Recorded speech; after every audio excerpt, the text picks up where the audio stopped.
Hey, welcome in, folks. We're getting started here. I'm Babbage-nator, back here in the Long Dark. We are doing Roll With It. My favorite challenges. We're on day 26. We're currently Coastal Highway. And we are getting ready for a very short stay and exit. We have it is day 26, and we leave on day 27, and it will turn 27 in about 2 or 3 hours. So it's coming up fast. What was I going to check on? I was about to. Oh, I was going to change my background.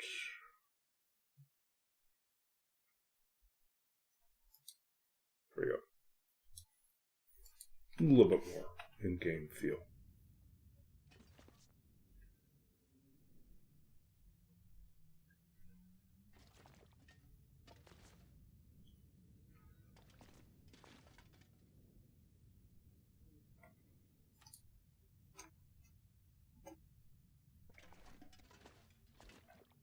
Cured.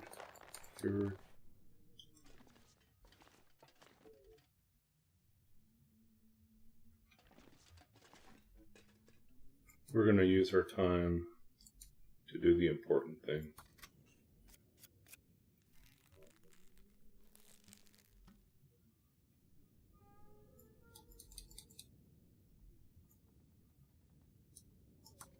I am so hungry.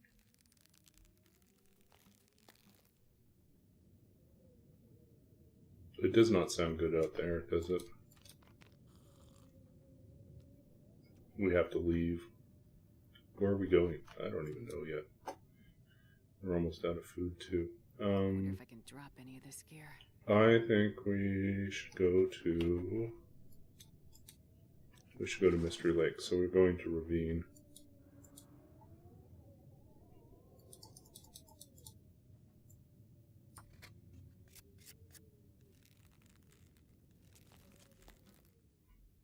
Okay, the wind stopped. We have a working bow.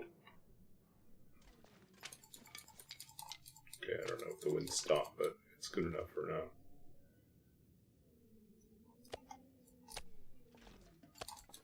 Should we take everything?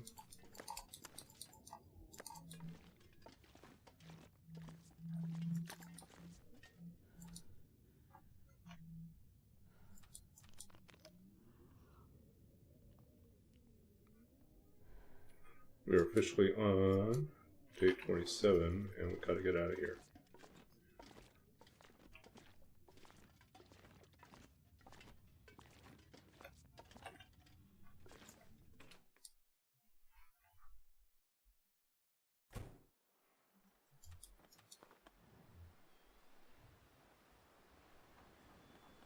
I don't like this.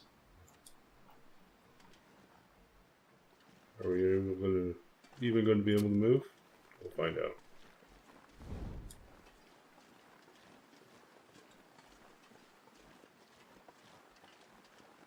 I'm not sure I can carry much more. Uh-oh. Problem.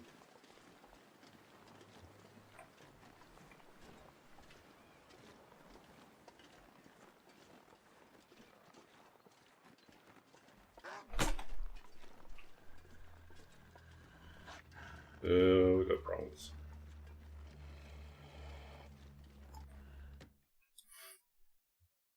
Did not do well here. Okay, so much for our plan to steal guts and take them out of this region. That's not going to happen. We do need more torches, so maybe we should start some more torches while we wait. Wolf and the bear. Fatman Fattingson. You've been following me for 3 years? You've been lurking all that time? Most of that time. Good to see you.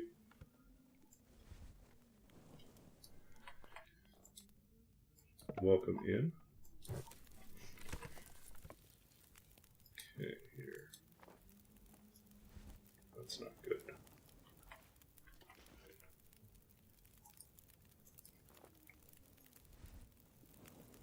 Ah, so what was the name that you signed up with in the channel? Do you remember?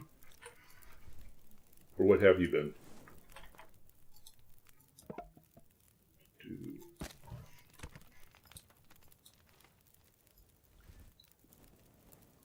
Ah, okay. I remember that.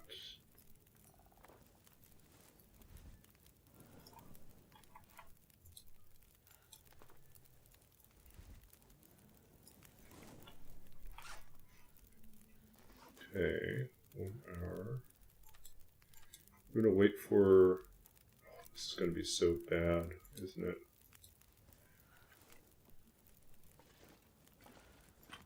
Hopefully, we have enough time to do this.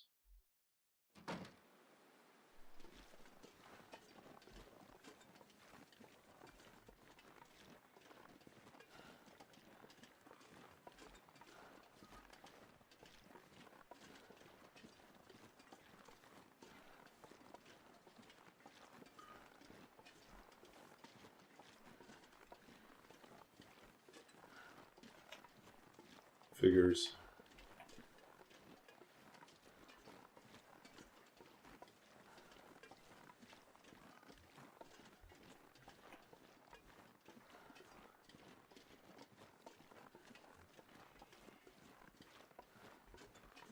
Okay, we are going to have to move faster. Hurry.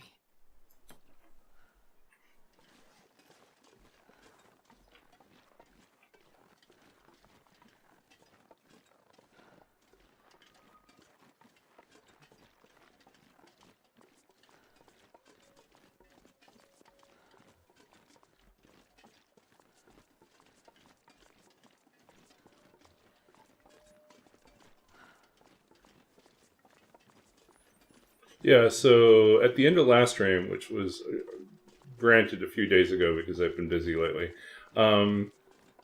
we rolled 1. I'm the only one that streams the game. Oh, there's more people than that, but maybe streaming during the time when you started watching me. I definitely always end up in these time slots that people aren't usually streaming the game. Or there's just a handful of us. Or like I'm the only English speaking person streaming the game. You know, things like that. Oh, this is... So yeah, we kind of got ourselves in a predicament because we rolled 1. So we only had 24 hours. And now we have until midnight to get out of here.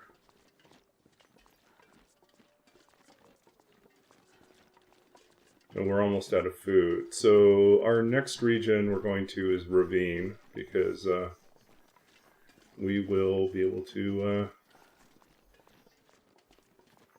get a lot of food there. Well, not a lot. We'll kill some deer, and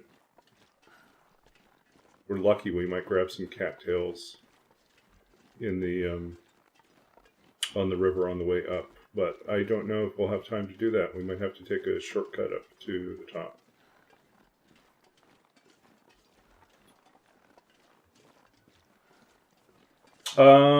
In several years, yeah, there's been a number of updates.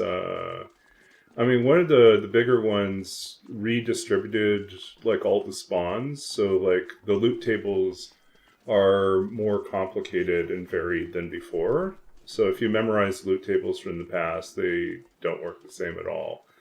And yeah, so it's harder. There's still like there's still high probabilities places where you're likely to find, you know, key things in an interloper run. It's just not guaranteed anymore. And the guaranteed match spawns were switched up as well, so you still have to go hunting for them. And I don't know what else is different. When they added the DLC, they also added like more recipes and a few more ingredients, and obviously like more regions. So there's just a lot more to the world. It's just sprawling. There's so much stuff here. Yeah, I don't know. I've really enjoyed having all this content. And even if they, like, when they release the Chapter 5, if they end up not adding very much to the survival sandbox, I'm still fine with it. There's so much. I mean, the thing I haven't even started to do yet, I've been playing this game, since 2017. And I would say I have still not installed mods, right?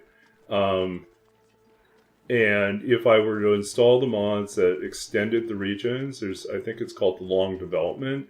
It just adds a whole bunch of new regions that are based on, the assets or built to resemble the assets. So like they fit in aesthetically. You have an even huger world to deal with, like even more interesting regions to explore. So like I haven't done that. Like, I think that will be maybe in the future, is to do a run where I install like the extra regions, like the user built regions, and try to do roll with it where we have to stay in every single region, a randomly determined amount of time. Yeah, let's see. I'll give you the description of the challenge we're doing right now. There's a full description on the Google Doc. But if we did that for every single region, including all the user-created ones, that would take forever. And it would also be really challenging because I have not spent any time in any of these like user-created content regions. So I would be going in pretty blind. Not pretty blind, definitely blind. I would have no idea what I was doing. But that makes for a really interesting run. So I think it's in the future. I think maybe after this Roll With It challenge, we'll do something that's not Roll With It, but we'll try like the expanded regions. And then if we won't go to all of them, we'll go to some of them just to check out, how it works and how it looks. If we like it, we might do a run where we do Roll With It and visit every region and try to survive a random amount of time in each one.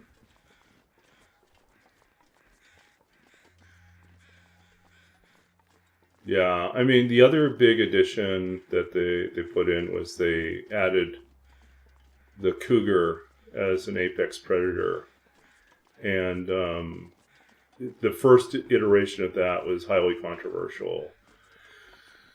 And back to the drawing board, like reworked it, and the new version is pretty tough to deal with too. But the plan was always to have an apex predator that would be really, really frightening and very, very hard to predict and hard to manage, and that's kind of what you get.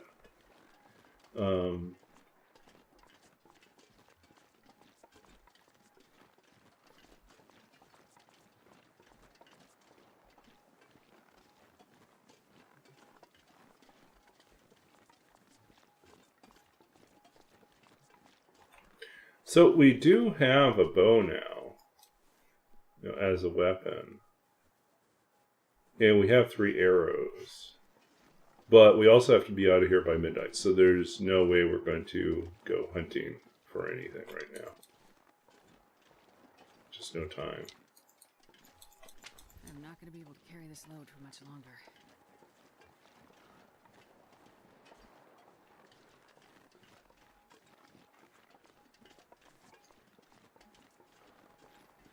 So if you haven't been playing Long Dark, what have you been playing?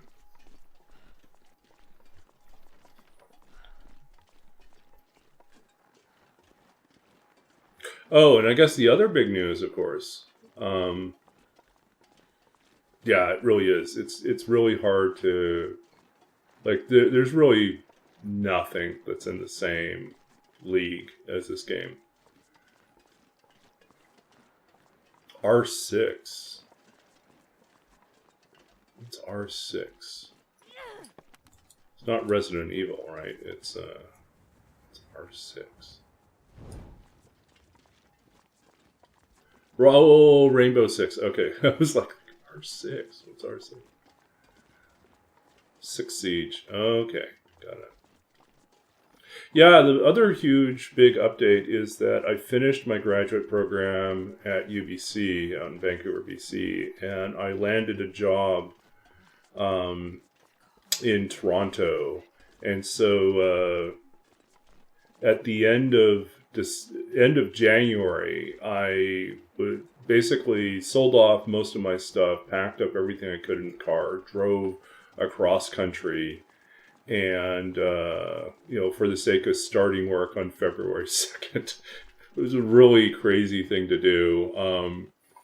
And so I miraculously managed to get an apartment within the first week of, I arrived, was in an Airbnb. By the end of the week, I was moving into an apartment. And that's really hard to pull off in Toronto because sometimes landlords get really picky, or it takes longer than expected to go through the application process. But I was very fortunate. I had a leasing agent that I was working with in advance, and they helped me get things put together quickly. And so we were viewing apartments as the day after I arrived. We were out there viewing apartments, and the apartments mostly were kind of in the ballpark of what I was looking for, and I got lucky. So yeah, I was I don't know. It's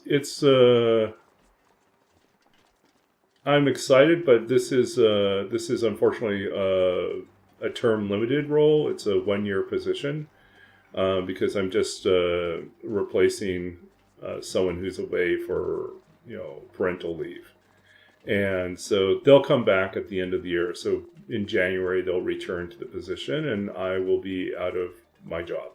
So the first half of this job is basically learning as much as I can.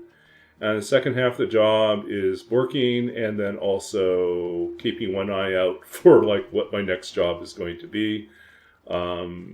Toronto is good because there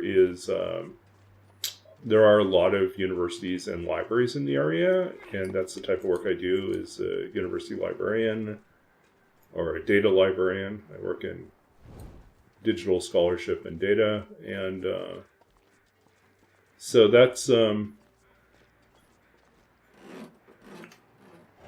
I do. And just within the University of Toronto library system, there are 40 libraries within the university's library system, and that's just the University of Toronto. That's not going to do us any good, is it? But so, and then there are other universities and colleges and other libraries in the area. So the odds are pretty good that somewhere in the area I'll be able to find, the next job. But it is an adjustment.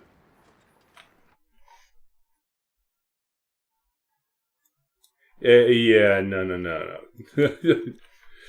No, I will not.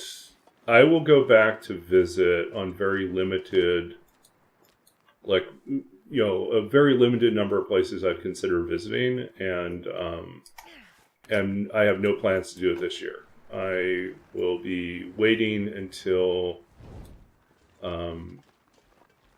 maybe next year, maybe 2028, before my next trip to the U.S.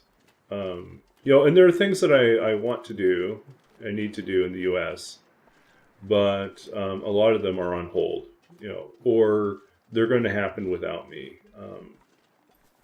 So I am working with a music composer on an opera, and and it's our parts are mostly done. Although they just did another workshop, and the feedback, they ran through the whole thing as a performance, and now we've got feedback from the producer and from more people having seen the whole thing put together. Then they can kind of say, yeah, this is a little sluggish and slow in this places, or I feel like we need more of the story conveyed to us in words and not just in not just sort of try to do it through performance or movement.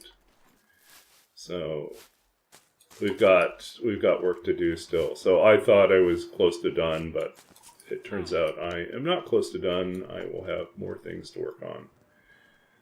So, but anyways, the opera is supposed to have a performance in Los Angeles, most likely at the end of 2027, and then a big festival debut in New York in 2028, spring 2028. So it's exciting, but there's still a lot of work to do. Yeah, there's a lot of reasons why I'm not looking to come back to the U.S. for work. I think a big part of it is I really, really find it uncomfortable to have my health care dependent on my employment. And I'm very much in favor of sort of the Canadian system where there is just, it may not be optimal for everyone, but there is universal health care. A basic level that meets most people's needs. And if you take advantage of that universal health care, you're training yourself to go in for assistance, or like something comes up, you go in right away and you get help. In the US, we are so afraid of like incurring some like unexpected cost that we put it off. And then we delay and delay and delay. And then what happens is we end up having worse outcomes because we put off going in for something that could have been treated early, but we didn't deal with it when we were supposed to. So preventative health care is super important in Canada, and it's not done in the US, unless you have enough money that you can make it a priority to do that. So yeah, so I do like that. I also like the fact that like the Canadian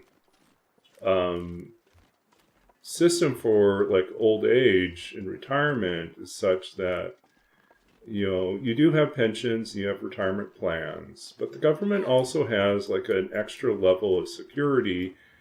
So even if you reach retirement age and you don't have enough saved up, there is like a supplemental amount, like essentially universal basic income for seniors. That's there if you don't have your own pension, or if your pension's insufficient. So it makes up the difference. And that, my mother was telling me about this as being like, it's of great comfort, because you can work all sorts of different types of jobs and still know that you're going to be taken care of in the end, which I think is pretty cool. Now, there are Scandinavian countries, European countries, some of them do this even better than Canada, but it's a pretty good system.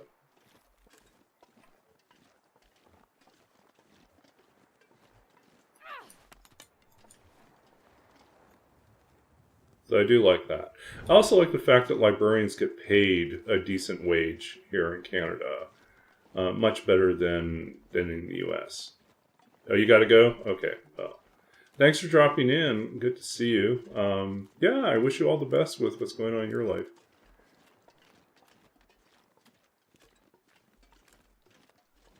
Yeah, because she's from Myanmar. Yeah, I know. It's just so arbitrary and stupid. Yeah.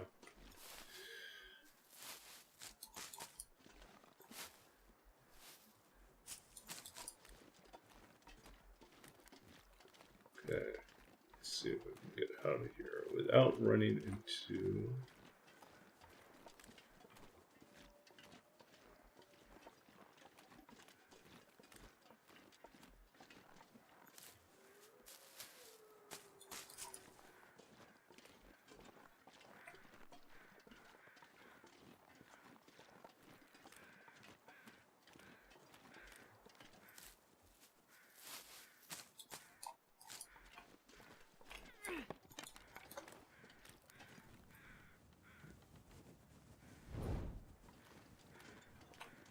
they're here or not?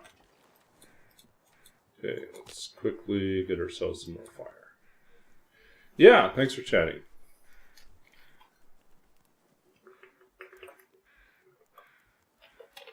Hey, welcome in, other lurkers. Come on, little fire. Feel free to speak up if you want to. Always glad to entertain people. Chat with whatever you got. Oh, it's more crappy torches. Come on, guys. Do this.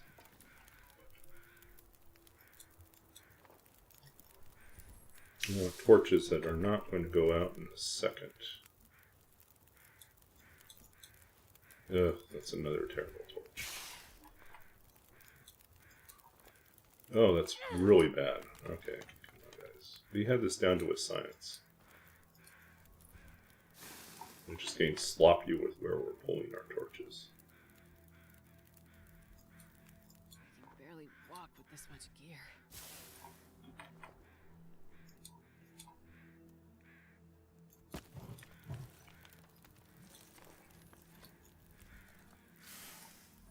Okay, we're running out of time here. We are probably not going to grab all the cattails we could, but we'll try.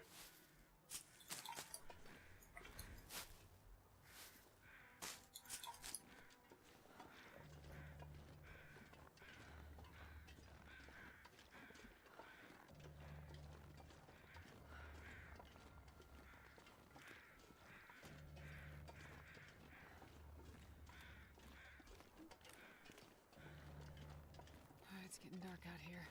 Time to look for shelter.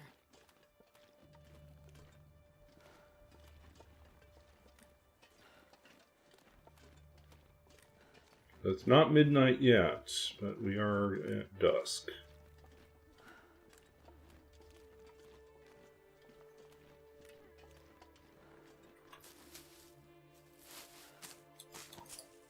Uh-oh, I see the bear.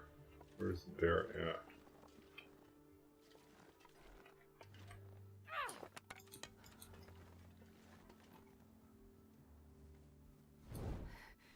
It's so cold. I just want to lay down for a bit.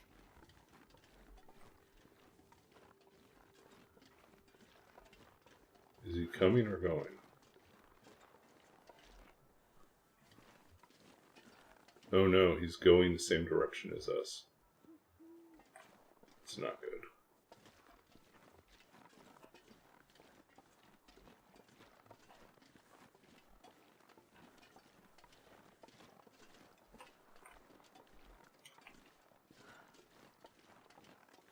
This pack is getting too heavy to carry.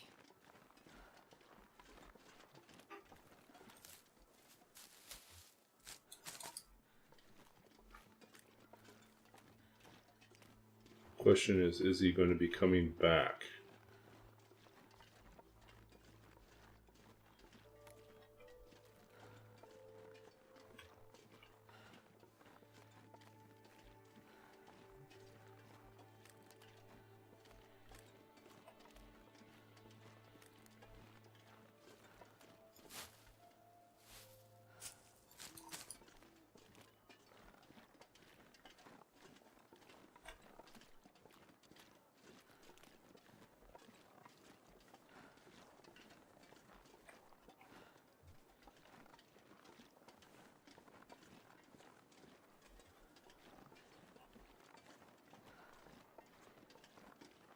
Okay, he goes a different direction. That's fine. Whew.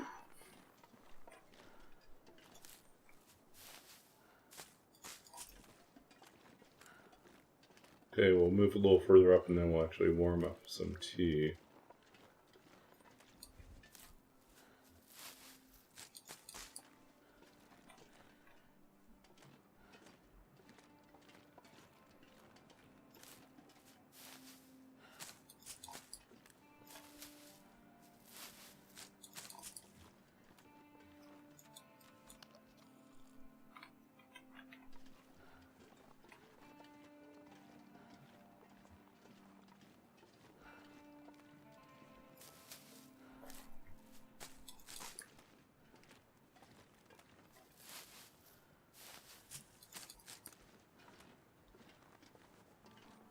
I wonder how many days we're going to get when we arrive.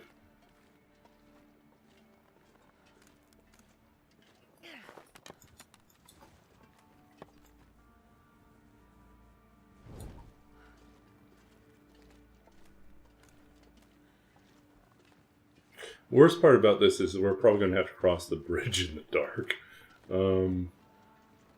Joy.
So the way this challenge works, it is highly unlikely we will return to this region because this is, this is all on the edge, on the end of the map. So, yeah, we dumped some guts behind because we didn't want to provoke from bears or wolves when we were leaving. And yeah, we're never going to benefit from those. So that's sad, but true.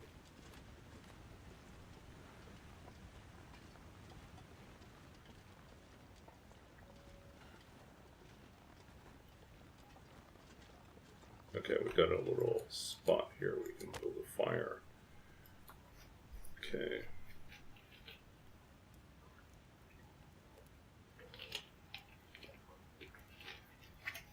Come on, little fire.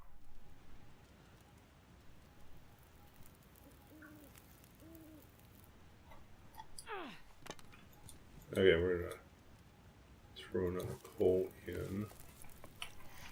And we're going to drop some tea down here.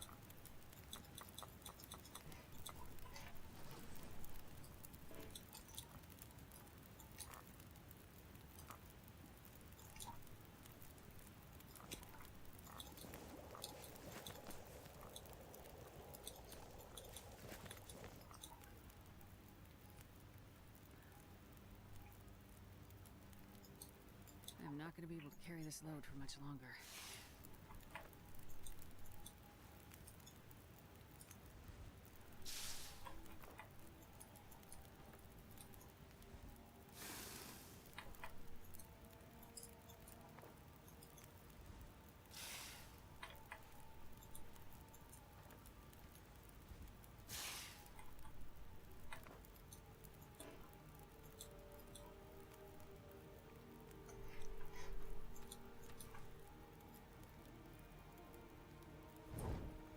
Okay, there we go. Wish we had more time, but we don't. Gonna squeak out here before midnight.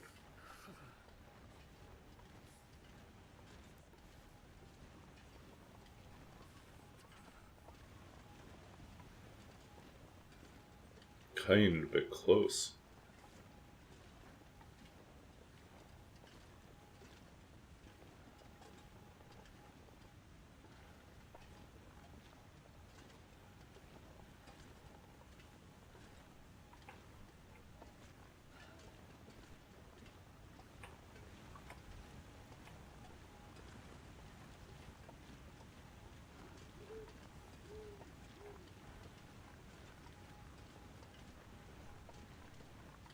So I think our biggest challenge here is going to be having enough fuel. Because we only have 8 pieces of coal right now. So we have to be really smart. We can't like dump multiple pieces of coal into things.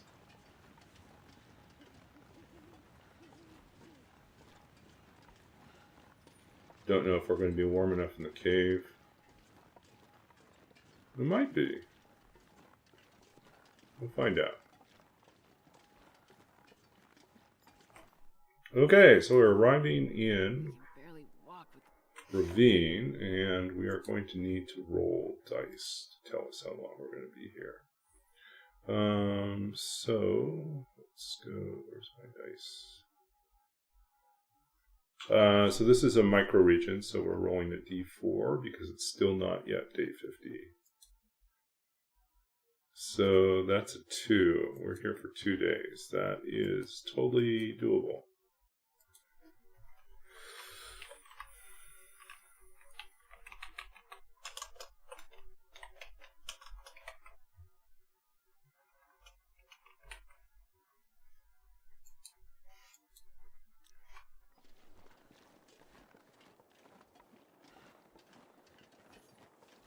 Now, the worst part about this is going to be crossing this bridge.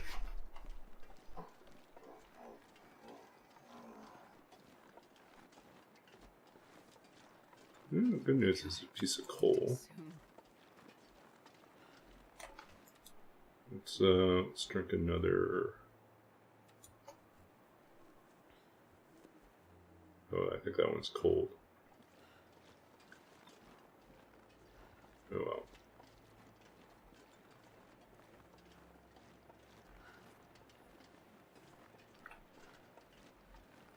And today's weather, like real life weather, was pretty crazy. We began with sleet, freezing rain, which then turned into tiny ice crystals pelting our faces. And then turned into major snow flurries.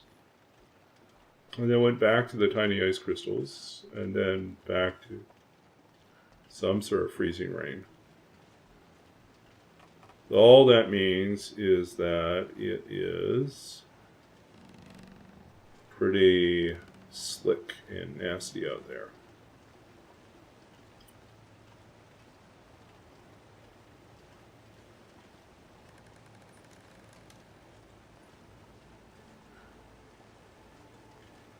Are we going to lose our torch before we get to the other side? It's going to be close.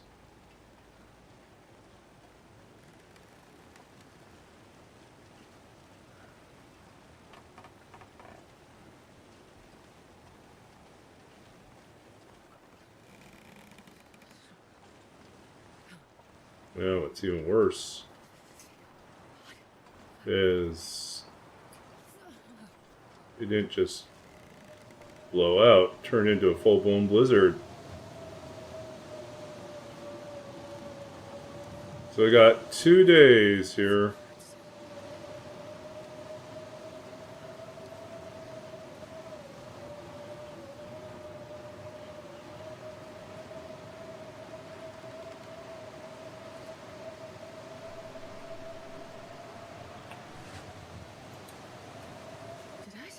I hate being cold because I really do.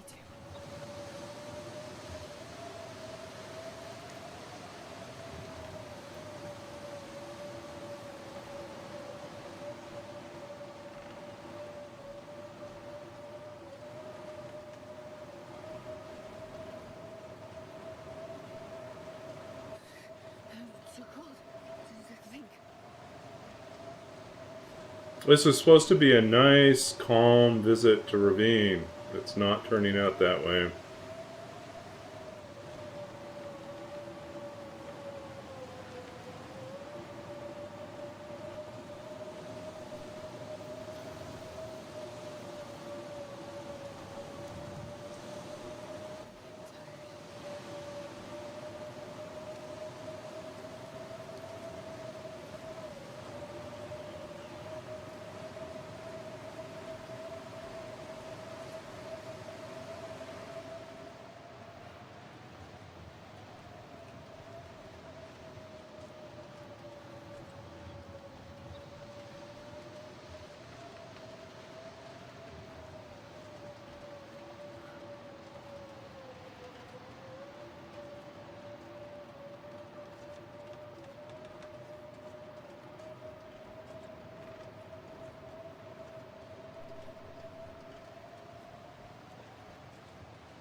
See if we can warm up some more keys.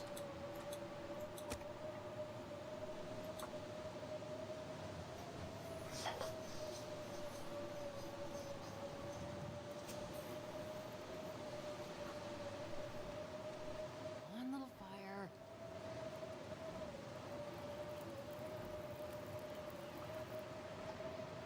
Oh, lucky day.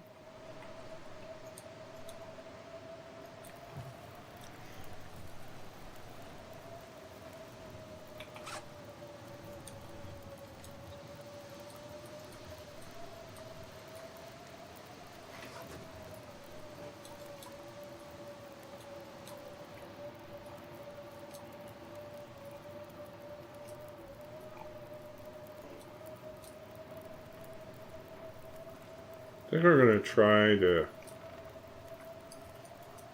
warm ourselves up here.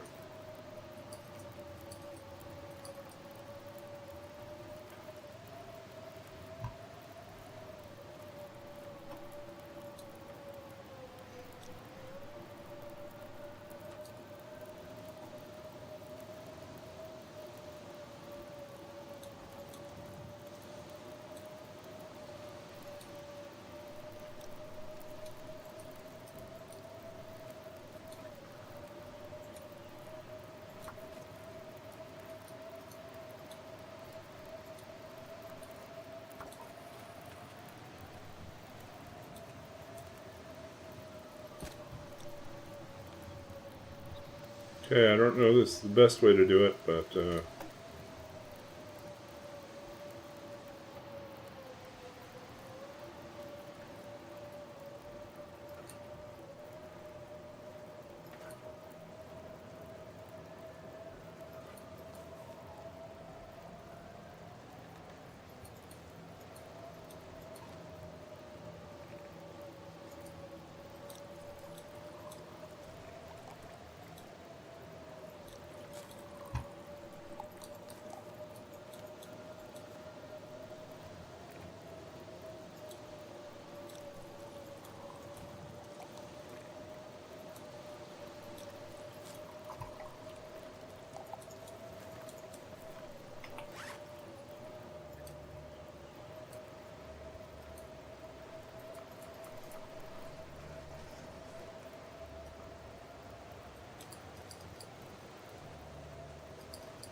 uh-oh. This pack is getting too heavy to carry.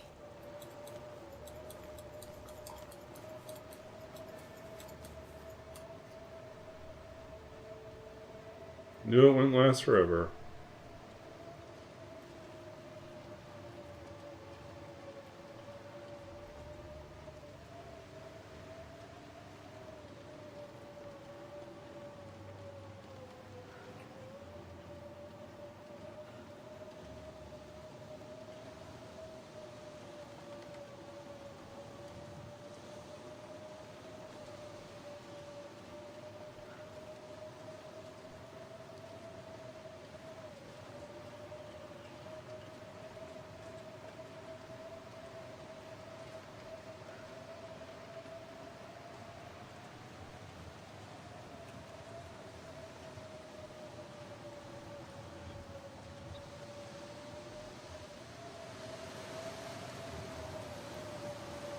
Still have to cross another bridge.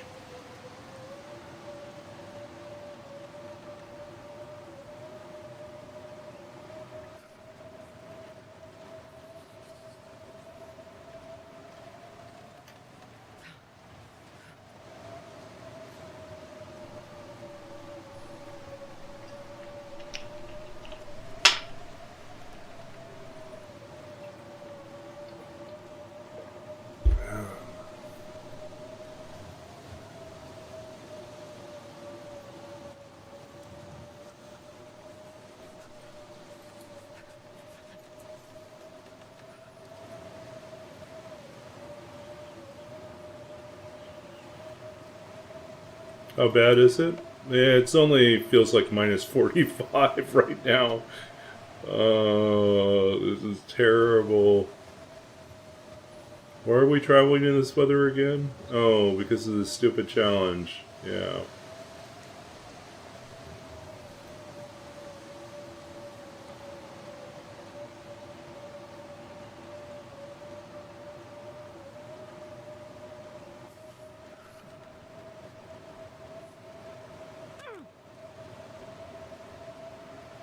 Whoa. What do we trip on?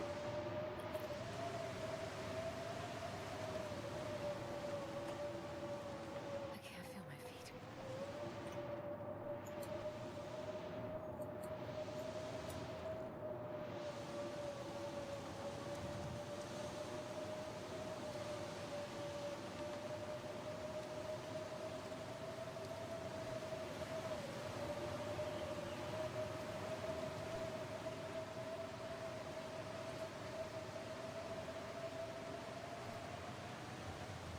I need to find some place to escape this cold.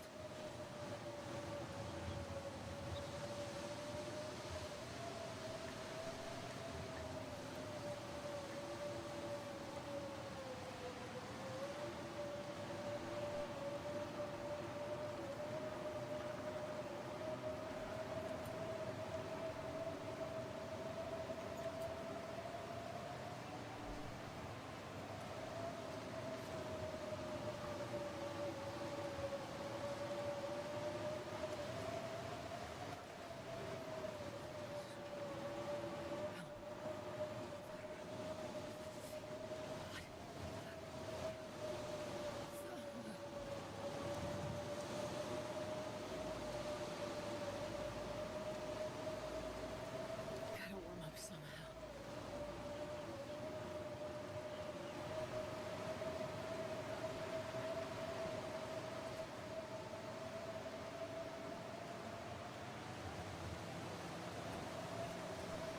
Okay. Almost to the cave. I've never felt so cold in my life. Minus 48. Wow. If you look at that, the total here is minus 62 right now. I need a horse. Minus 62. Astrid, you're a popsicle. This is like the worst time to be traveling. Why are you doing this?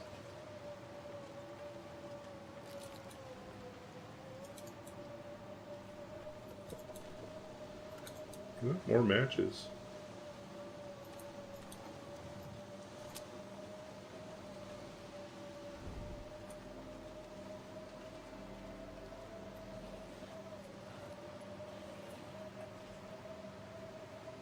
There's another hammer, which we don't need.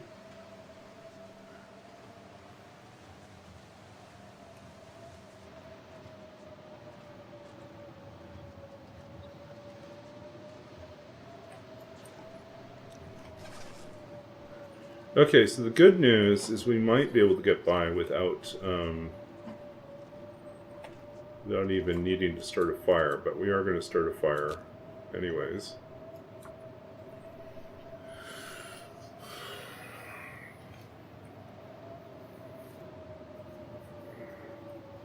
One little fire.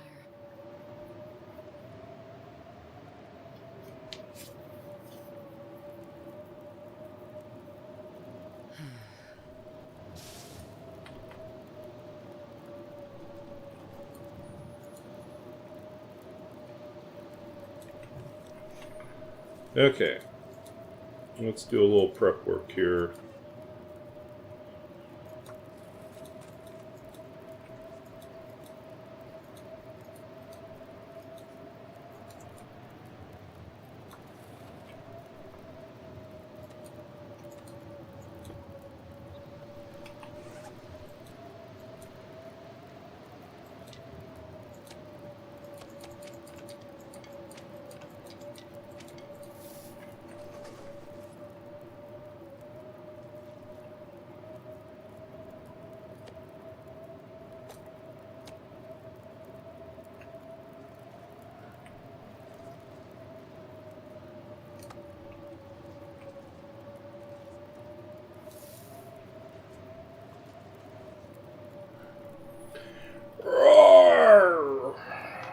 Good to see you, EG.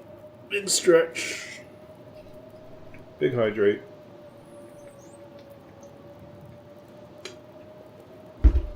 Baba. There we go.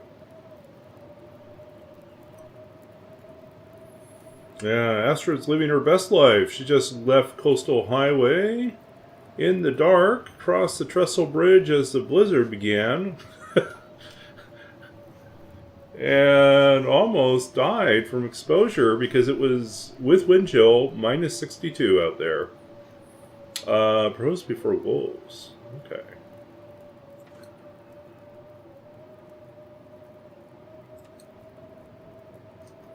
Oh, we got some tomato soup to cook too. We'll get that pros before wolves going.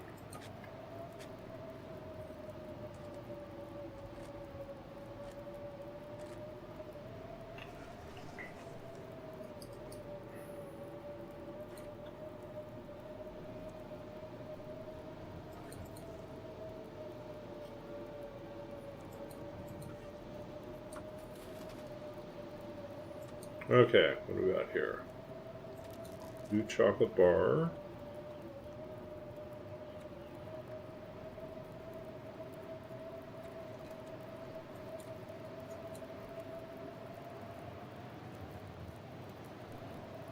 Okay, that's an extra can we don't need. Random something. Okay, I want to find something to do. Okay, let's do that. Pros before wolves. What do we got tonight?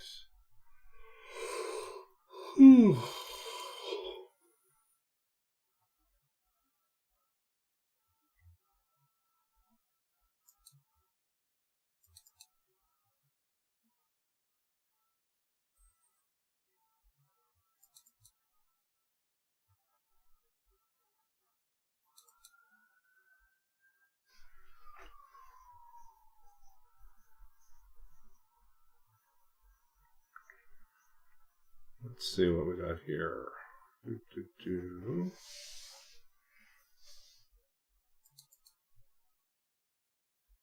Looking through my folder of things I haven't read.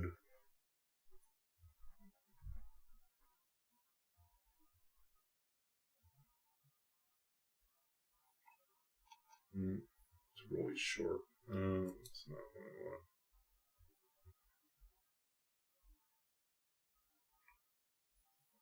I guess we could always go back to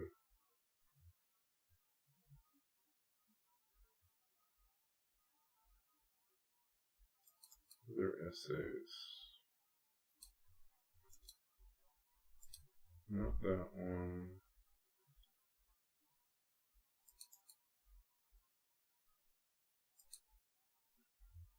Okay, I guess we'll do that. This is from my essay on aesthetics. So I was asked to, for one of my classes back when I was doing a MFA in creative writing, one of the professors asked us to write a statement on aesthetics, or basically what makes a poem or what makes writing good, from our perspective. How do we know? What is writing to us? So I started writing one, and then I realized I had like 3 different perspectives on it, and it wasn't all quite unified. So I wrote it as 3 takes on an aesthetic and a synthesis, where I tried to put them all together. So I've read from this a few different times, but I'll read the 3rd section, Writing as Invocation. There is an old Kabbalist tradition that should the true order of the verses of the Sephiroth be revealed and spoken correctly, one could create worlds after the same fashion as this one, or raise the dead, or perform all manner of miracles.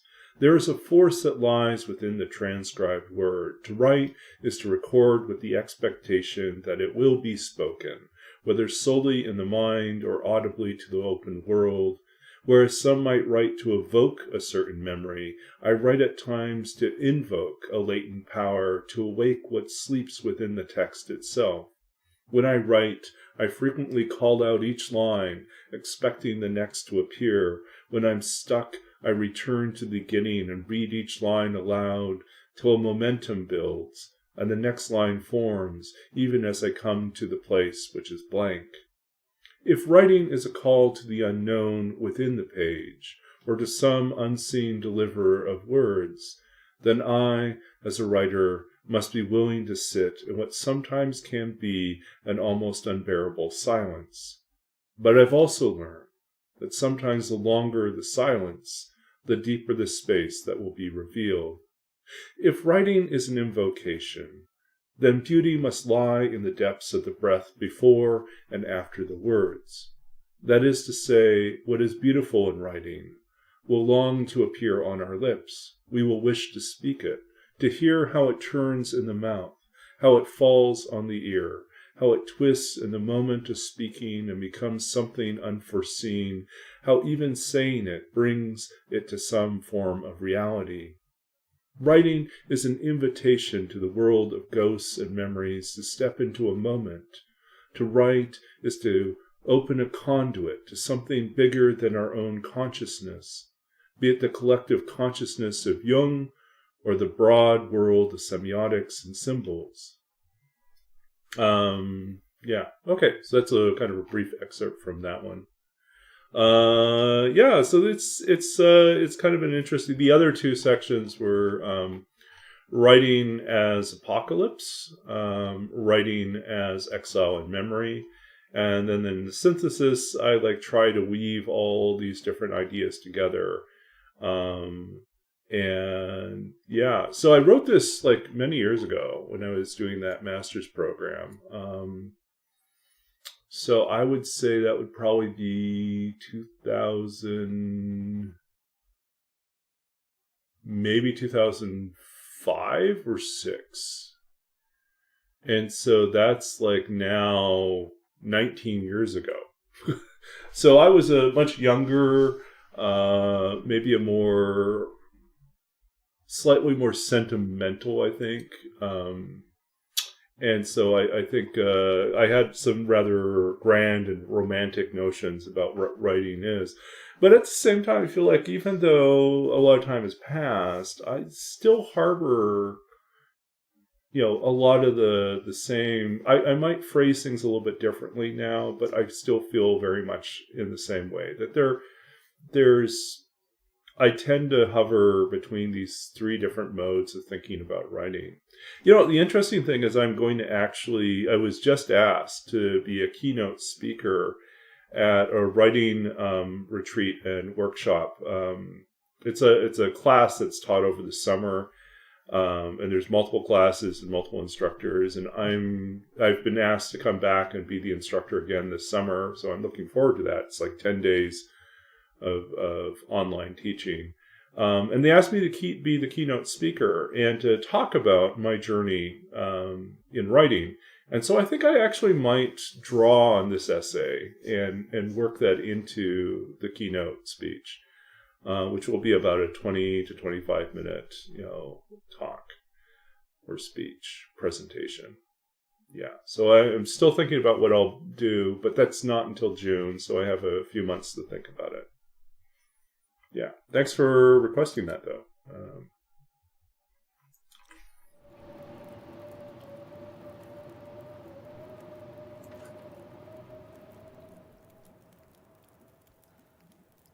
Okay, so the weather has finally corrected. Anything right now. And I think we should just go ahead and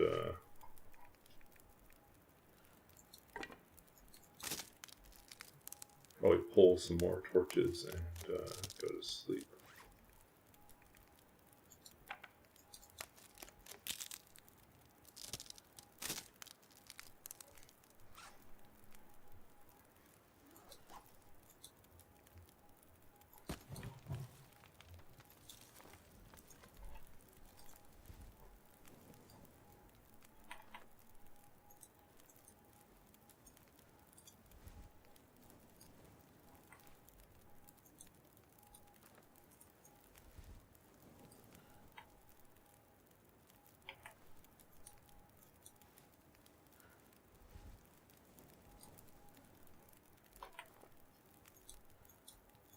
not going to be able to carry this load for much longer. Okay, let's drink another thing of herbal tea. Let's eat more cattails.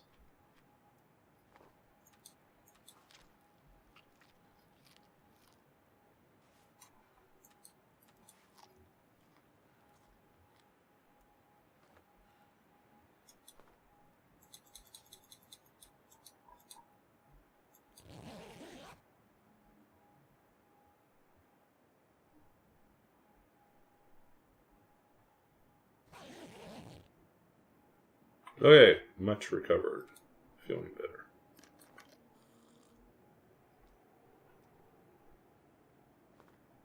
I could eat anything.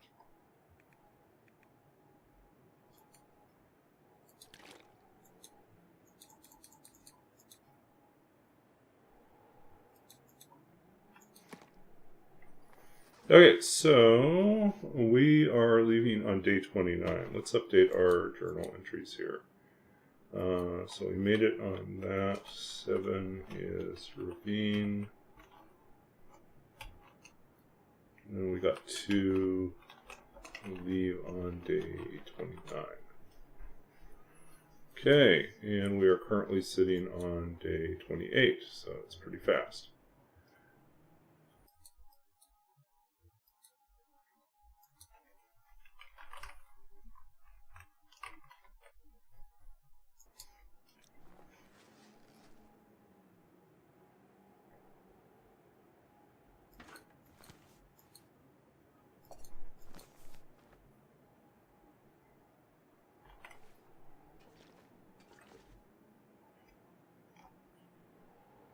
I think we'll just sleep for a few more hours here.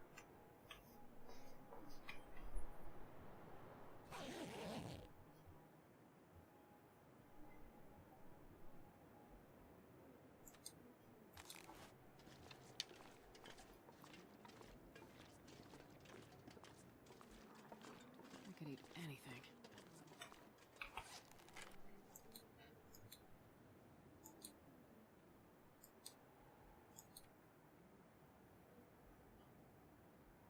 Yeah, everything's pretty beaten up.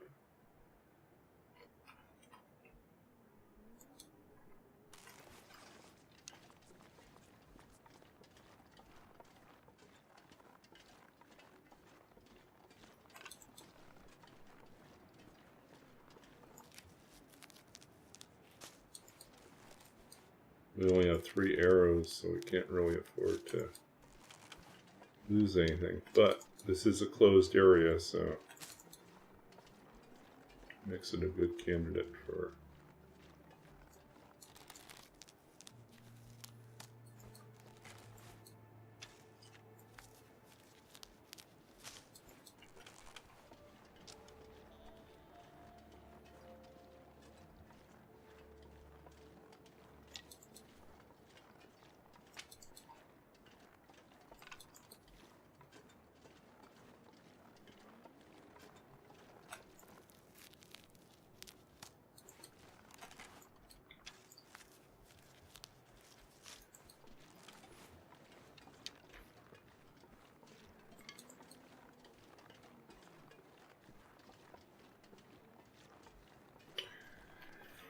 Oh, what other news do I have?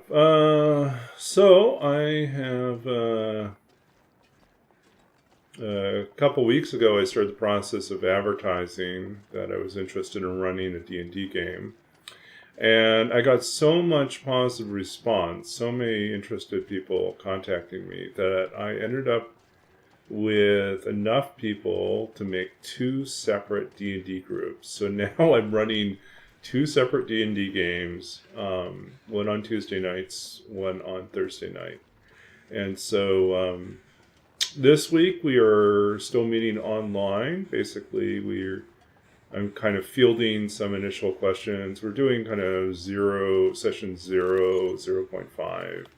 We had kind of a session 0 online a little bit more informally last week. And then this week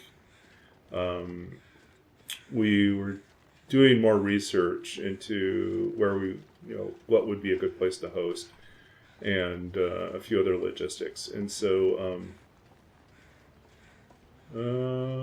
interesting.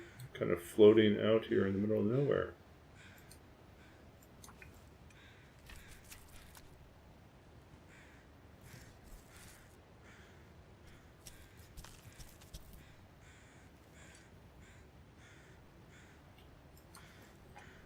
So, so last night I had a meeting with the Tuesday group. Most of them, 2 of them couldn't make it for like other scheduling issues. So we kind of like figured out roughly how a certain number of them are tied together, plot-wise, character-wise, backstory-wise, I guess. Oh,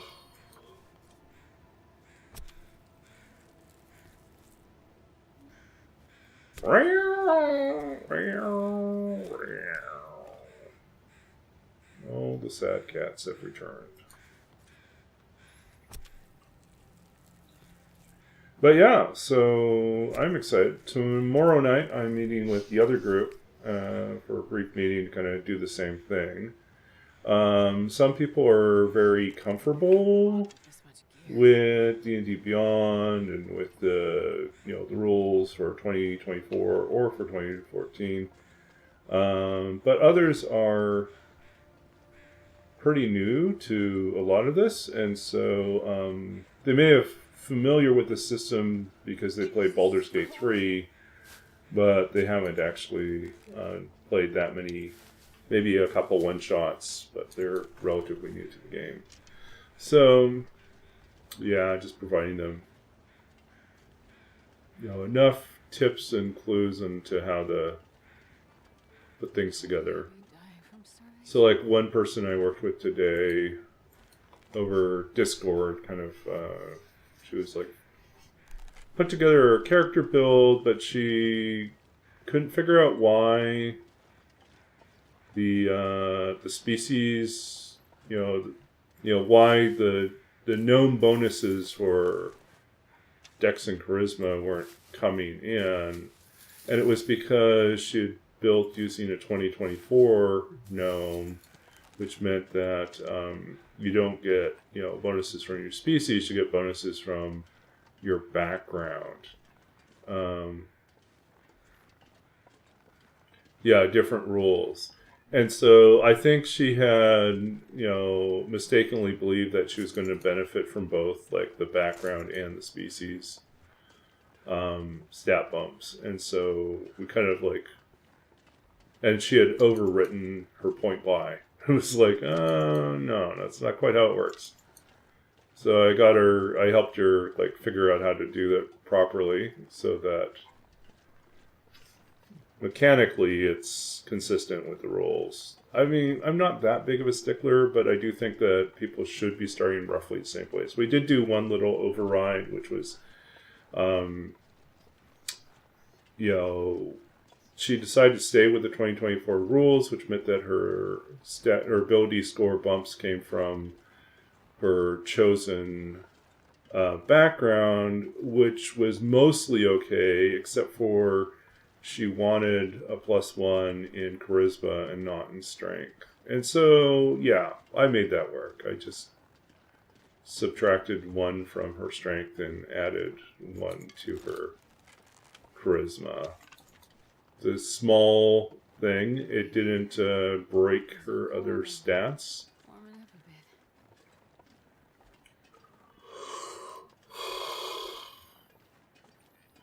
She could have accomplished something similar if she had built with the 2014 rules and done custom origin, but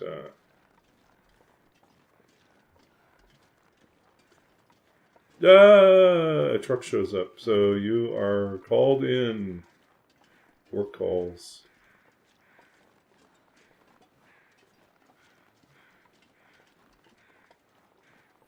Yeah. It's okay. It's okay. What is it right now? 9:50. So we'll probably go for another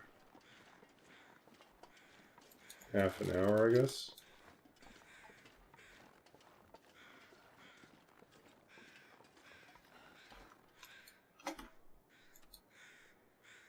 Okay, we mistakenly left our bedroll back behind, so...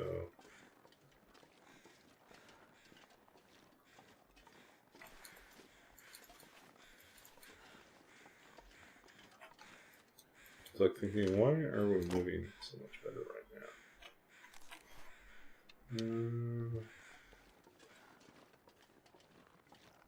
Should we start the fire? Could start the fire and start cooking right away.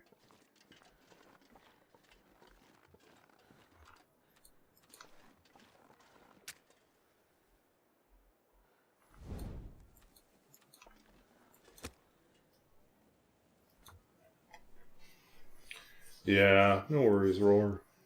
I'm just here for another half an hour, I think.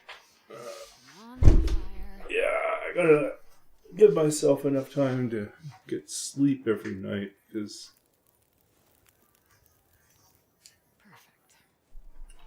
I'm getting old. That's why.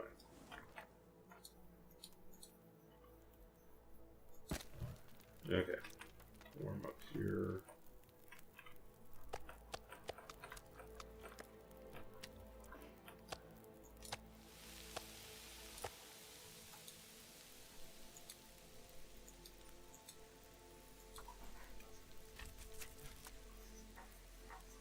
What else have I been working on? I've been working on a rewrite of my author website, and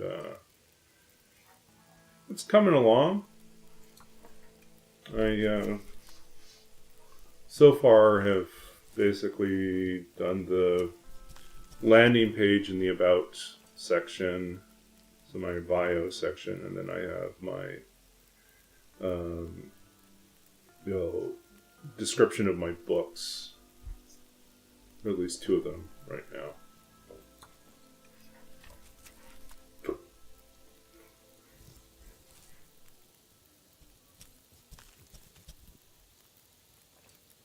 This pack is getting too heavy to carry.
I need to find food.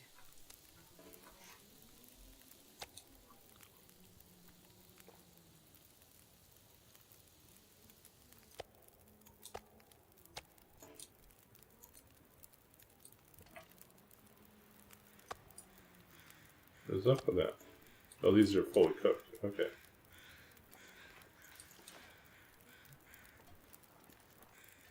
Then we're good. Okay.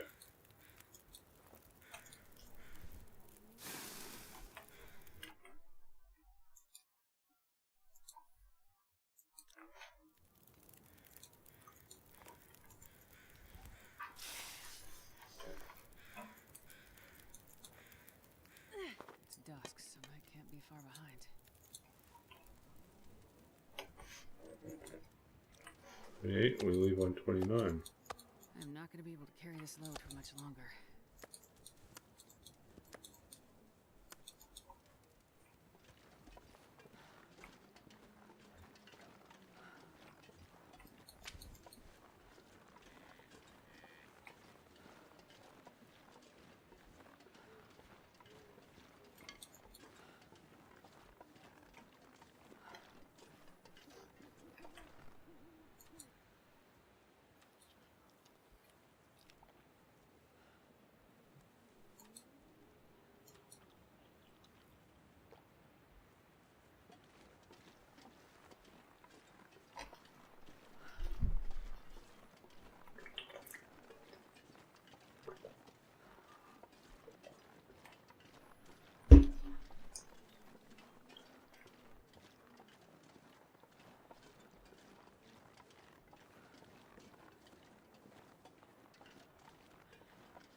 No, I can tell I'm going to get sleepy probably about 20 minutes, which is thankfully close to when I want to finish up, so.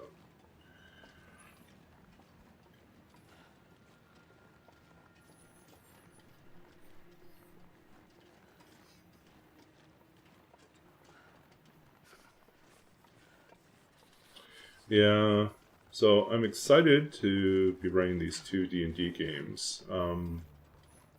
One of them, or actually both of them, I think I'm going to be hosting in the lounge area of my building.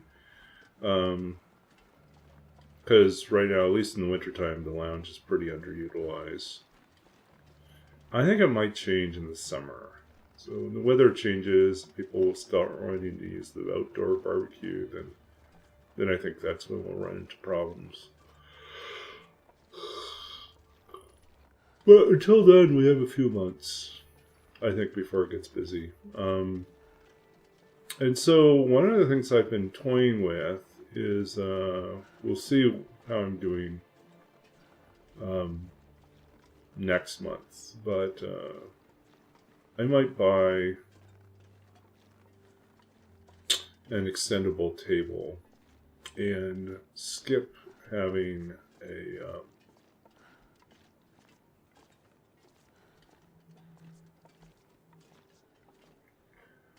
skip sort of figuring out how much space I need.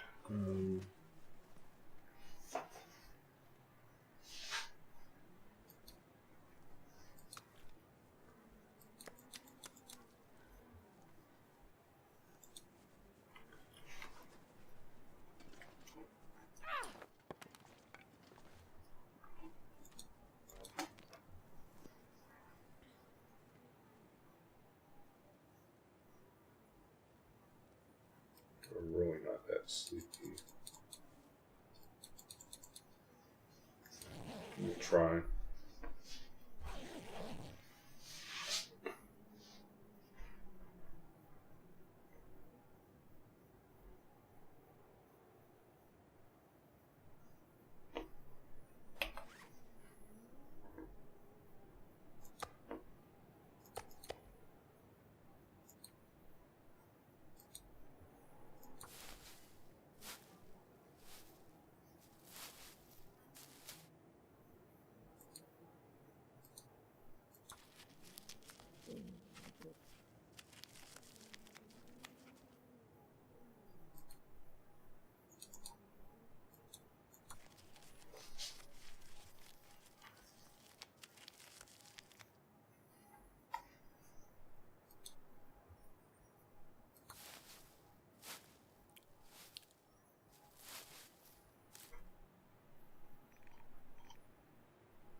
Oh!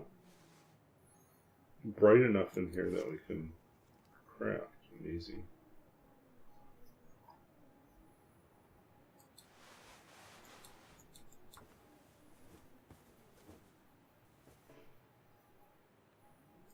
We're out.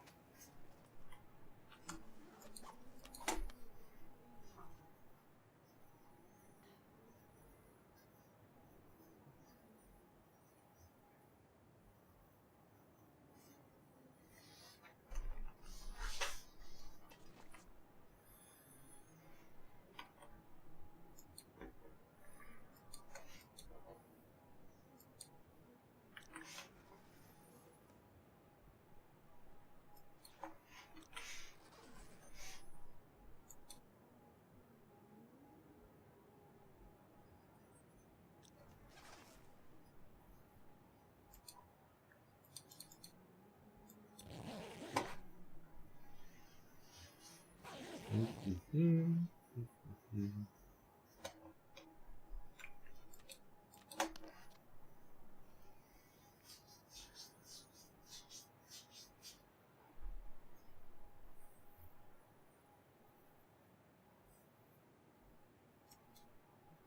eat anything right about now.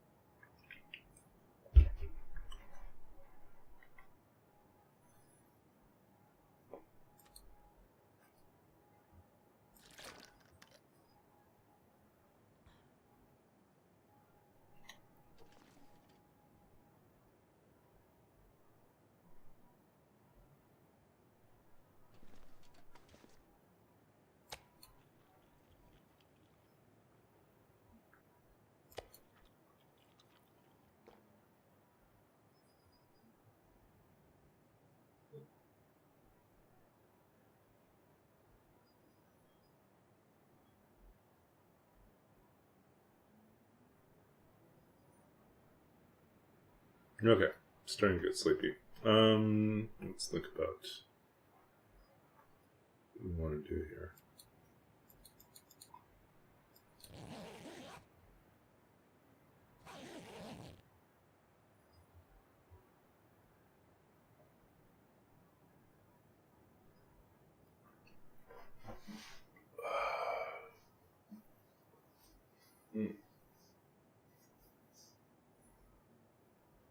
Oh yeah, we're going to take a short 5-minute break so I can stretch and check my water.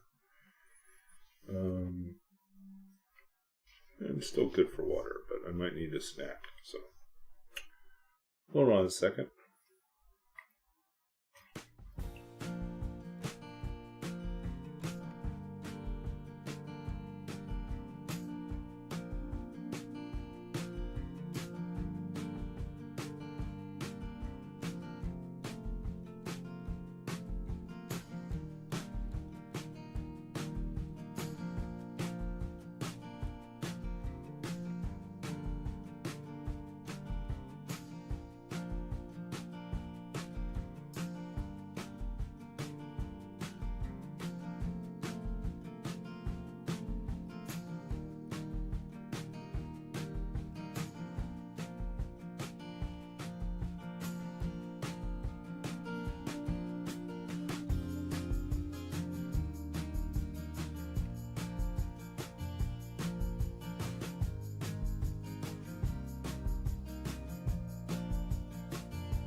Okay, we're back. It's cold out there.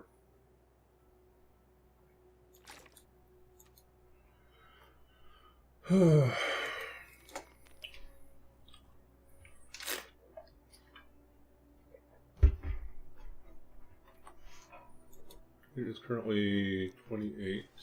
We will be at 29. I think we pack up.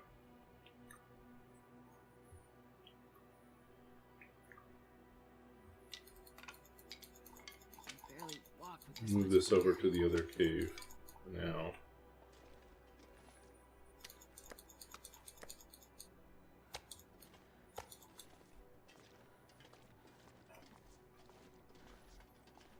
Actually, you know, why don't we drop everything right now?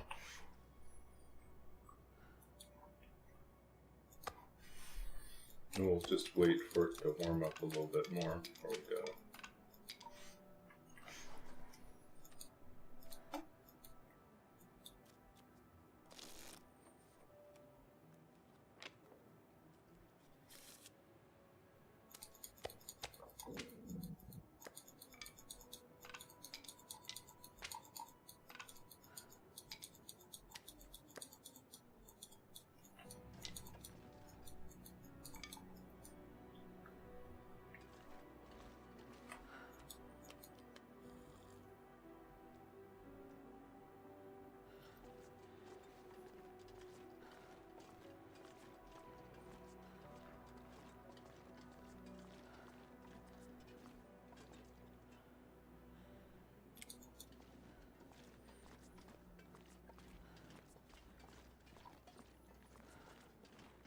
I don't think we're going to use the rope, but we'll drop the rope in the right place in case we change our mind at some point. Or if we pass through Bleak and decide that we want to see part of Bleak.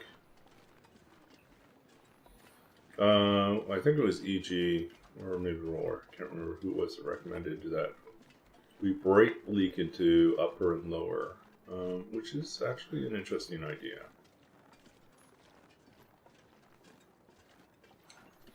I don't know if I'll do it for this run, but I might try it in the next run.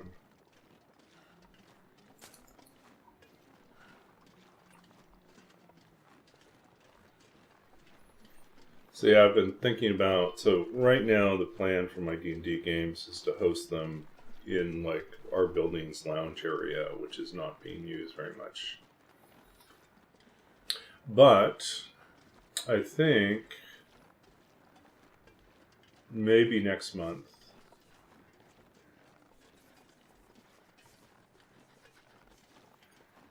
maybe this month, I don't know, we'll see. I'm considering, instead of getting a sofa for the living room, I'm considering this idea of actually getting an extendable table and 6 chairs, or 7 chairs, I guess I would probably need. Maybe 6, and then just use the, well, actually no, it's a pain to move this office chair. So 7 chairs.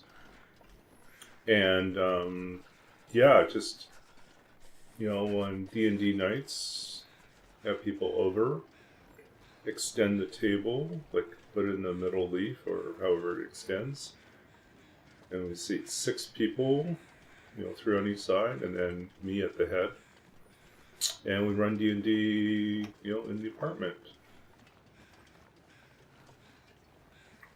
I can't feel it. And then when it's not D&D night, you know, I don't have it extended, and you know, I still have like a comfy chair that and my TV set up, so I could, if I want to, I can still watch TV in the living room, which doesn't happen too often, but sometimes I want to watch a movie.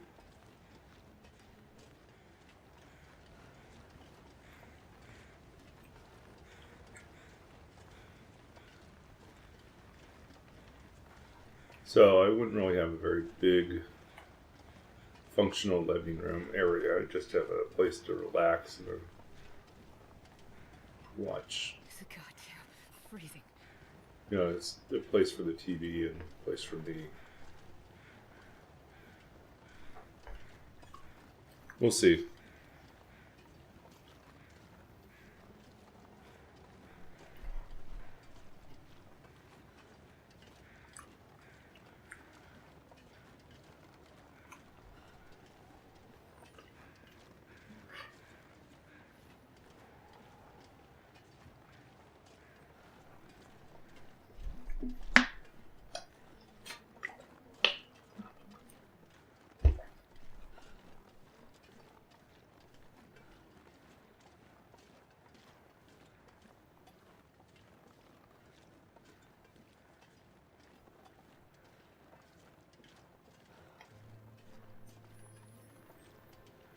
That was you. Oh, yeah.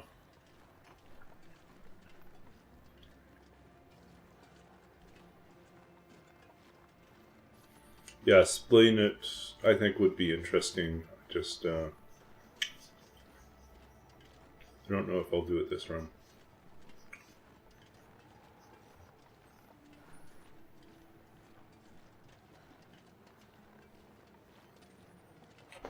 Okay, we are now officially on day 29, so it's time to leave.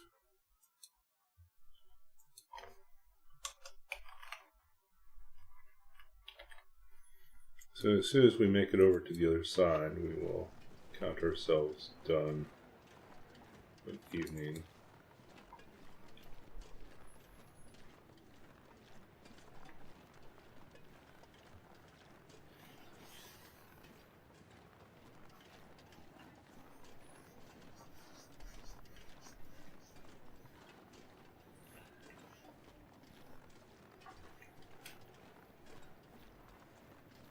I need to find food.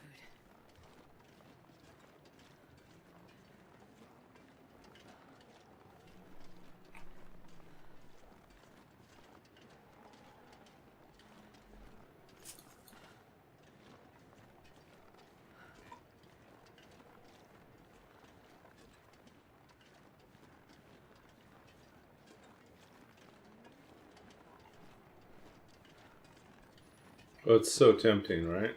It's just there's no time to harvest this guy.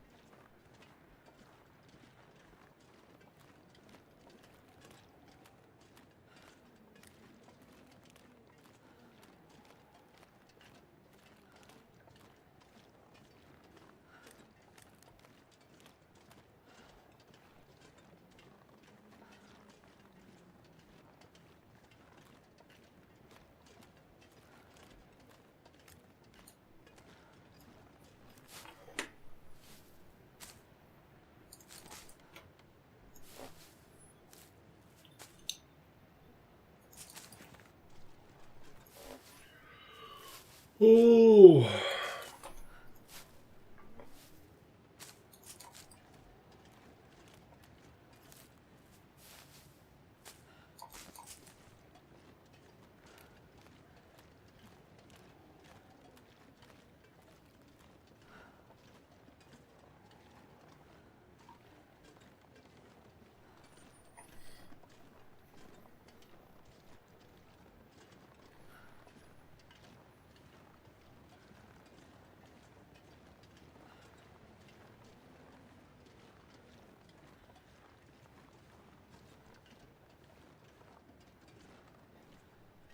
Yep, getting sleepy.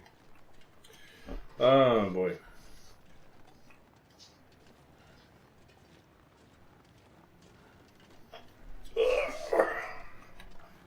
Weather here has been so crazy. But I am looking forward to going back into work tomorrow. I was at work today and work was fine. A little slow, but busy but slow.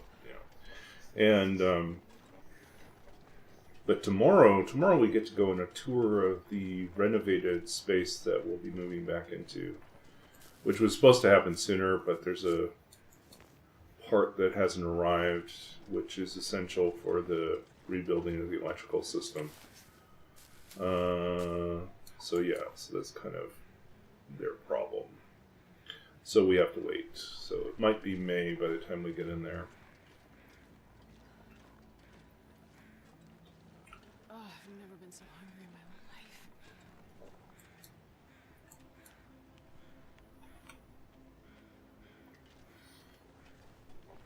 But in any case,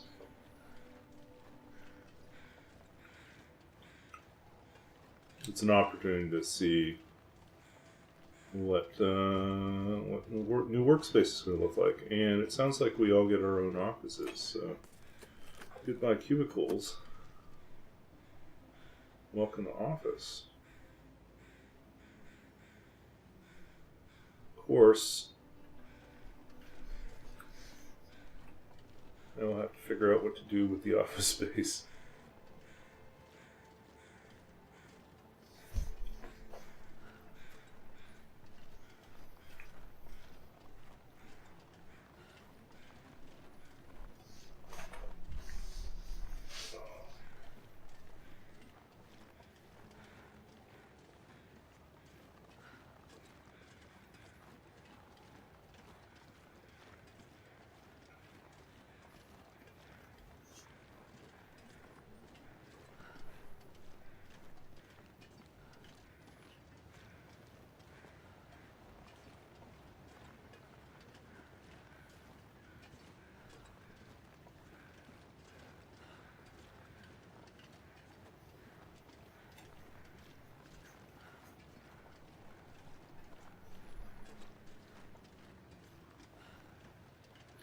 I think this will be the first time I have had a job in which I got my own private office. Wow.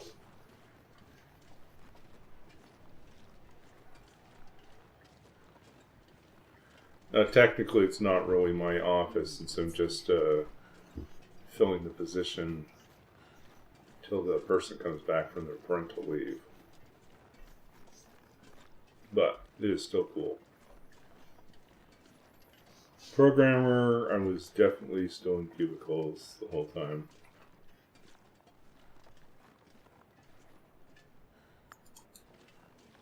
I taught creative writing as a graduate student. We had just shared community spaces, no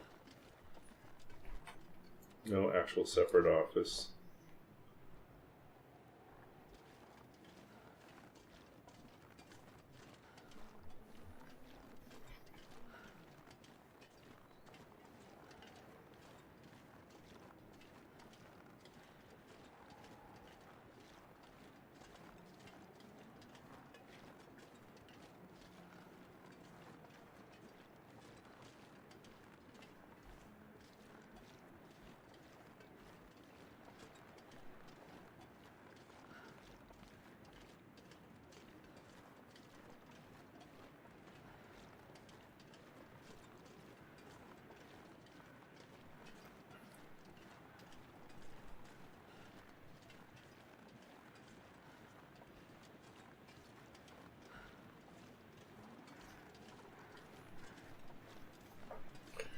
Okay.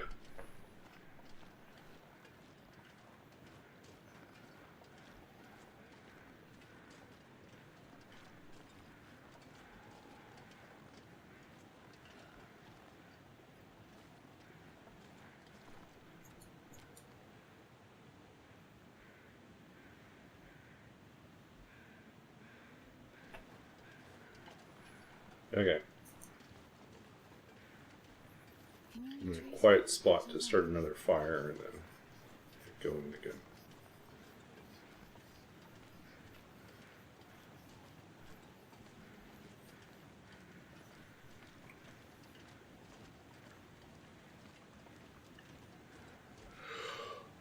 Ooh.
Okay.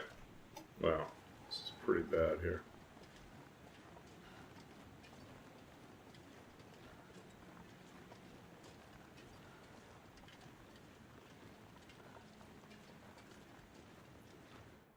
Okay.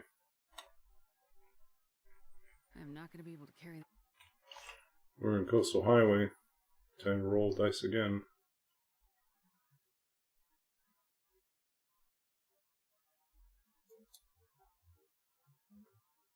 3 days.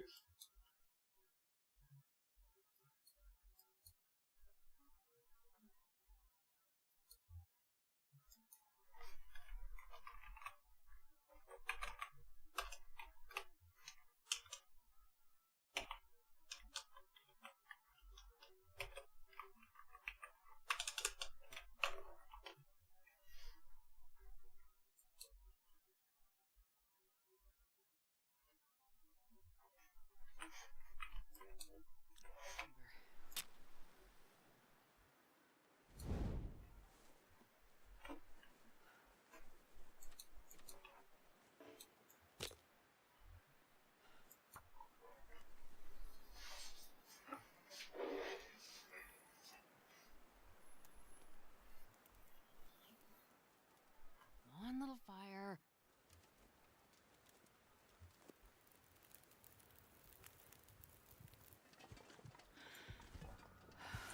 Figures.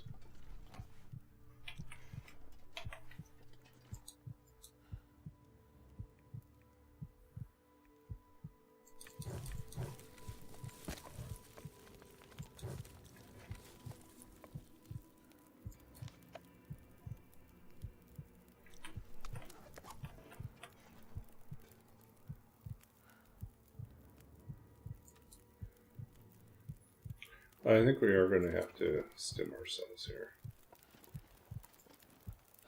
It was just too much cold.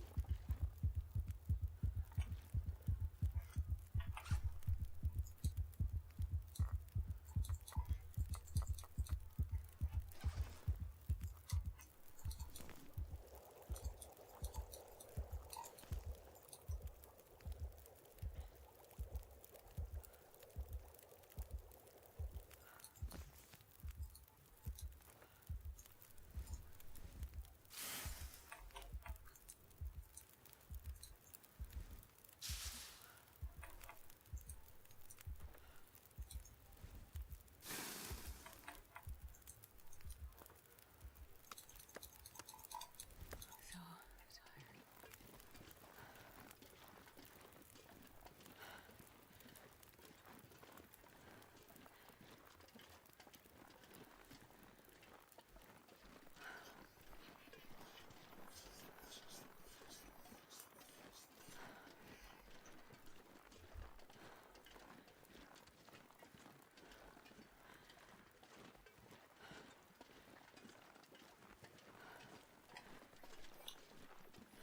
Yeah, I hate that we had to use our stim, but I just think the cold from the wind is too much for us to make it.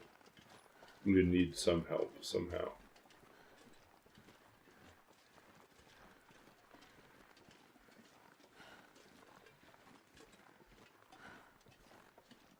Any wolves out here? Not seeing any movement.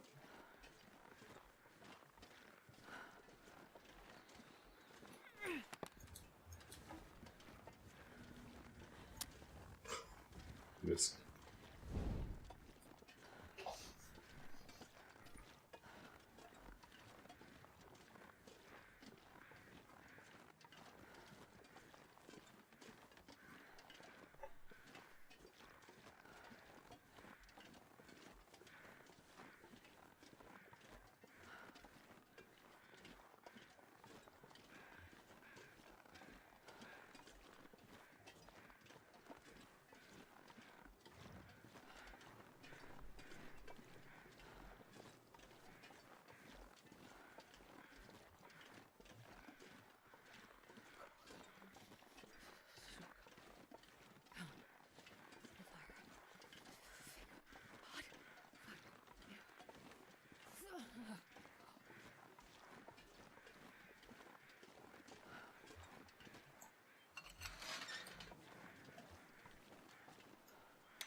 Okay.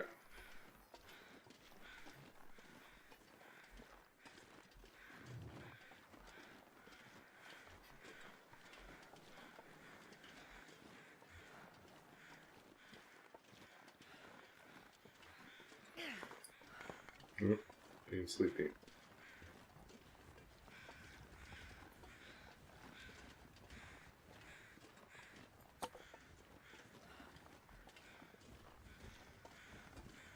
I think my stomach is eating itself.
Tired.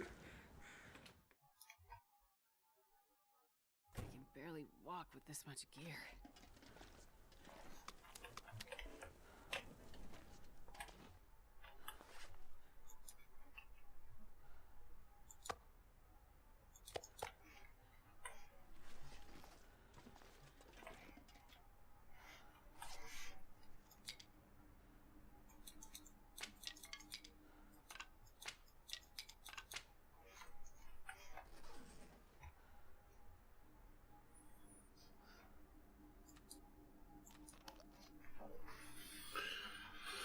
Okay.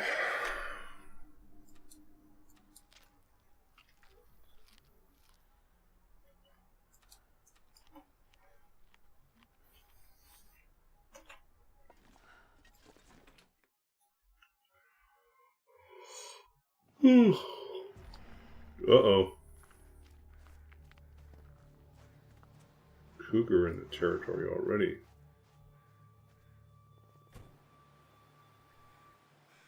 Wow.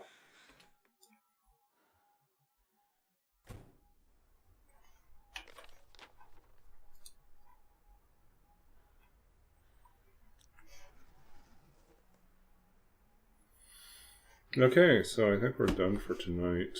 We are on day 29. We have 3 days in Mystery Lake, and we do not want to run into the cougar if we can avoid him. So that's our plan. This bag is getting too heavy to carry. We do need to recover. We do need to craft things. So yeah, these are coming along. Okay, so that's what we're at. We'll read a poem. We'll wrap up, and we'll go raid someone. So.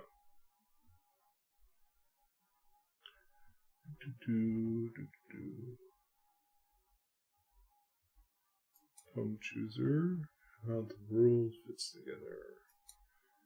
I think we did that one not too long ago. Let's try 44. Maybe not. It's Lunar New Year. We should do something a little bit different. Something without death.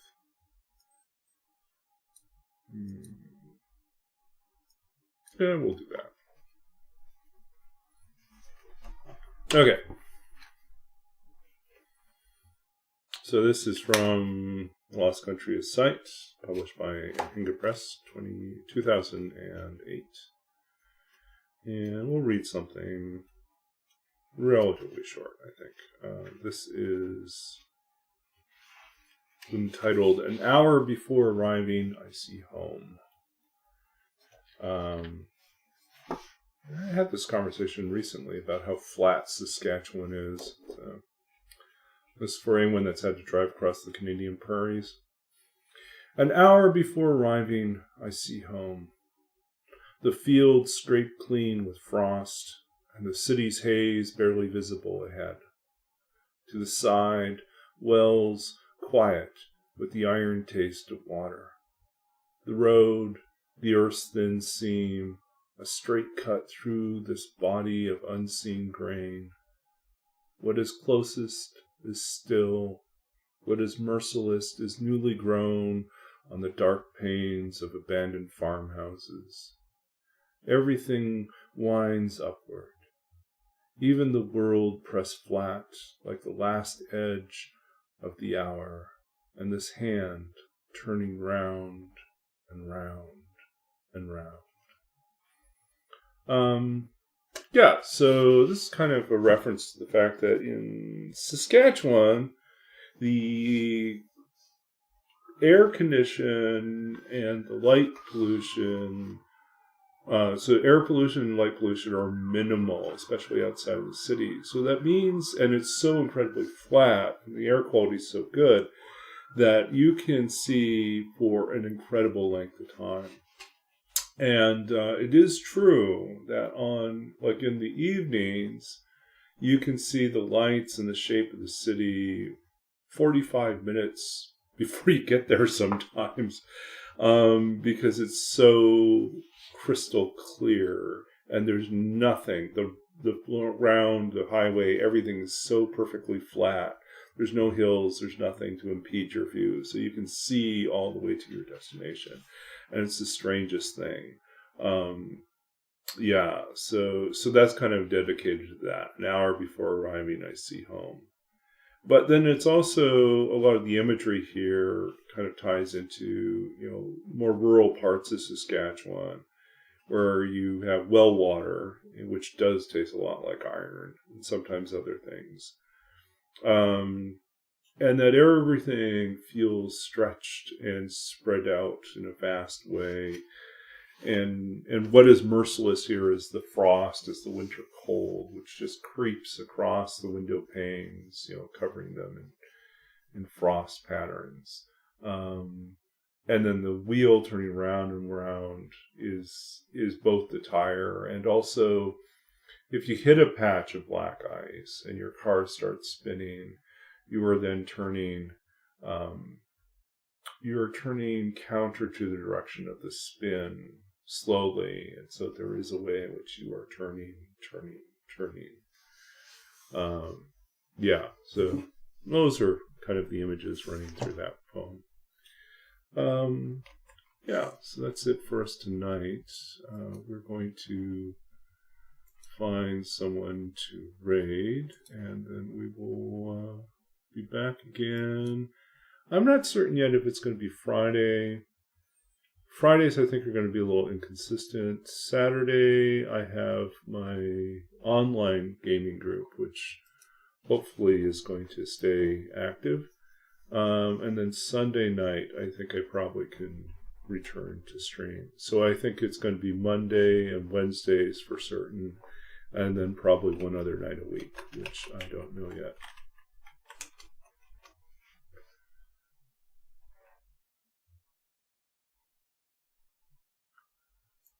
Okay, so who else is up there right now? We got Duke, Snookum, Deadpool, PETA.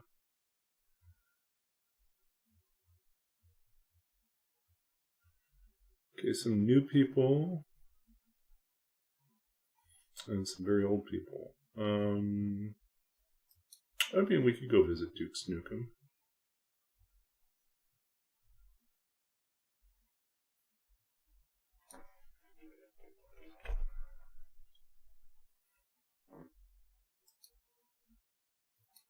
Okay, let's go. Raid Duke Snookum, I think.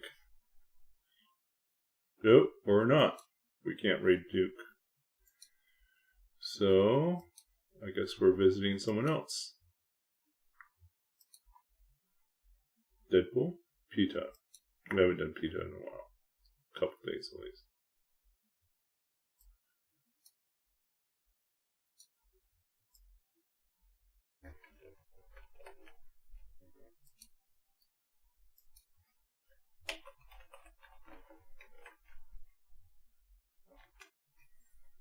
Oh yeah, let's visit PETA.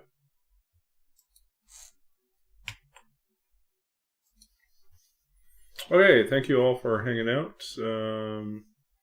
Yeah, I know we're pretty slow and ready to take a nap at this point. Bedtime for me. Take care. Be back again this weekend